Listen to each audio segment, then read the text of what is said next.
এই আপনি আমার ভাইকে মারছেন কেন? আপনার ছোট ভাই? হ্যাঁ। আপনার ছোট ভাই একটা বেয়াদব। ও কি করছে? কি বেয়াদবি করছে মানে? ও রাস্তাঘাটে বেয়াদবি করে। ও যা ইচ্ছা তা করছে, আপনি আমার কাছে বিচার দিতেন। আপনারা বলেন এখন কি হয়েছে? এখন আমি পুলিশকে কল দিয়ে আপনাকে ধরাই দিব। পুলিশে দিবেন মানে? এক্সকিউজ মি, আসলে আপনাকে কি বলবো, আপনার বড় ভাইটা আছেন একটা বেয়াদব। বেয়াদবি করলে কি ছাড় দেওয়া যায় বলেন? কি বললেন? বড় ভাই? ও আমার ছোট ভাই।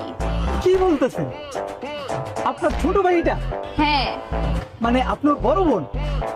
না, আমার তো বিশ্বাস হইতেছে না। আসলে আপনি দেখতে এত সুন্দর, এত ইয়াং, আপনার তো দেখে মনে হচ্ছে আপনার ওর থেকে মিনিমাম 5 থেকে 10 বছরের ছোট হবে। আসলে আপনার এত সুন্দর স্কিনের রহস্য কি? আসলে আমি বুঝছো স্কিন কেয়ার করি, আর সকালে ব্ল্যাক কফি খাই, স্কিনে সিরাম ইউজ করি, তারপর টোনার ইউজ করি। জোস। আসলে আমার মনে হয় কি,